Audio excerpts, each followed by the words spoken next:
கிறிஸ்மஸ்னாலே plum cake தான் special. அந்த plum கேக்கை பேக்கரி ஸ்டைலில் எப்படி ஈஸியாக வீட்டிலே ரெடி பண்ணுறதுன்னு பார்க்கலாமா? இது பண்ணுறதுக்கு 3/4 கப்பு மைதம், 1/2 teaspoon baking powder, 1/4 teaspoon baking soda, 1/2 teaspoon spices powder வந்து எடுத்துருக்கோம். இப்போ இது எல்லாத்தையும் வந்து நல்லா சலிச்சு எடுத்துக்கலாம். அடுத்து ஒரு பவுலில் 50 கிராம் ஆயில், 1/2 கப் பவுடர் பண்ண நாட்டு சக்கரை, 2 முட்டை சேர்த்து நல்லா பீட் பண்ணிக்கலாம். இது கூட 1/2 teaspoon sweet orange essence, 1 table spoon jam, இது கூட வந்து சுகர் கேரமல் சிரப் சேர்த்துக்கலாம்.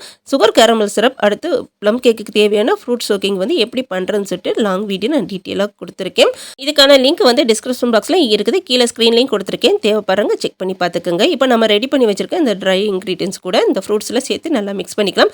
அடுத்து எக் பேட்டரோட நல்லா மிக்ஸ் பண்ணிவிட்டு கடைசியாக கொஞ்சம் நட்ஸ் சேர்த்து மிக்ஸ் பண்ணி எடுத்துக்கலாம். இப்போ இதை நம்ம ஓவனில் தான் பேக் பண்ணி எடுக்க போகிறோம். ஓவனை வந்து 160 டிகிரிக்கு 15 நிமிஷம் ப்ரீ ஹீட் போட்டுட்டு அதே 160 டிகிரிக்கு வந்து 1 ஹவர் பேக் பண்ணி எடுத்தோம்.